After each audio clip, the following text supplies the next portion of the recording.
गधे का गाना की कहानी।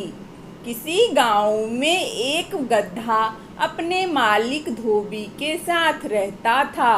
उसका मालिक धोबी दिन भर गधे से खूब काम करवाता और रात को उसे खुला छोड़ देता, जिससे वह मन भर और पेट भर के घास चरता था। गधा घास खाने के लिए रात के समय अपने मालिक के घर के आसपास के खेतों में ही जाया करता था। लेकिन एक दिन उसकी मुलाकात एक लोमड़ी से हुई। लोमड़ी भी खाने की तलाश में इधर उधर घूमते घूमते गधे के पास आ पहुंचा था।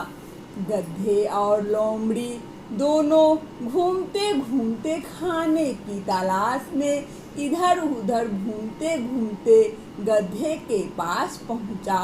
गधे और लोमड़ी दोनों की बातें हुई। इस प्रकार दोनों बहुत ही अच्छे दोस्त बन गए। गधा लोमड़ी से पूरी रात घास चरता था और भोर होते ही अपने धोबी मालिक के पास वापस आ जाता था। एक दिन रात को लोमड़ी ने गधे से कहा, गधा मामा, यहाँ पास के खेतों में ही मेरा भी एक फल ढेर लगे हैं। यदि आप वहाँ जाकर वह सारे फलों का आनंद लेते हैं तो वह किसी नाइट डिनर से कम नहीं होगा। गधा लोमड़ी की बातें मान लेता है और कहता है, ठीक है भांजे, चलो हम दोनों चलते हैं। आज उसी खेत में गधा लोमड़ी दोनों उस खेत में जाते हैं। गधा खूब खाता है रसीले फल। फूल खाकर गधा एकदम फूल जाता है और लोमड़ी से कहता है, भांजे, आज की रात इतनी सुहावनी है, पूर्णिमा की रात है। ऐसे में मुझे गाने गाने का मन कर रहा है।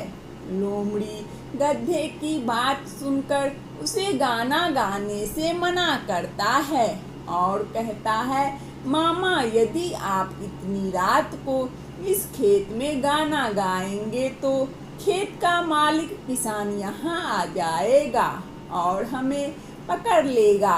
लेकिन गधा तो अपनी अहंकार में डूबा हुआ था और उसे गाना गाने का धुन सवार था।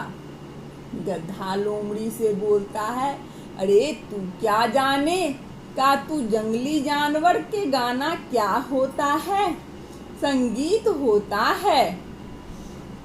लोमड़ी गधे की इस बात को सुनकर वह समझ जाता है कि गधा बिना गाना गाए नहीं रहेगा।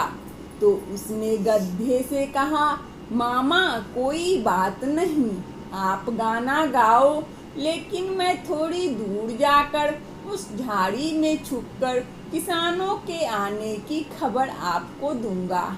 और गधा इस प्रकार मान जाता है। जब गधा गाना गाना शुरू करता है तो उसकी आवाज़ सुनकर सभी किसानों की नींद खुल जाती है और वह अपनी लाठी लेकर गधे के पास पहुँचते और उसकी खूब मरम्मत करते हैं। अब गधा गाना गाना भूल गया और गिरते पड़ते खेत से बाहर आने लगा। लोमड़ी ने उसका मजाक उड़ाते हुए बोला, क्या हुआ मामा, मैंने आपसे पहले ही बोला था कि इतनी रात को गाना गाओगे वरना किसान आ जाएंगे।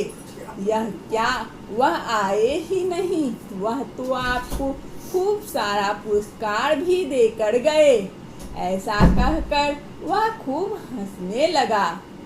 इस कहानी से सीख, अभी जो कुछ भी करते हैं उसका एक सही समय और एक उचित स्थान होता है, और यदि इसके विपरीत यदि कोई कार्य किया जाता है तो उसका परिणाम बहुत बुरा होता है। वंदना स्टोरी चैनल में इस कहानी को सुनने के लिए आप सभी श्रोताओं को बहुत बहुत धन्यवाद। यदि हमारा कहानी अच्छा लगा हो तो कृपया लाइक और सब्सक्राइब अवश्य करें ताकि नोटिफिकेशन सबसे पहले आपको मिले। धन्यवाद।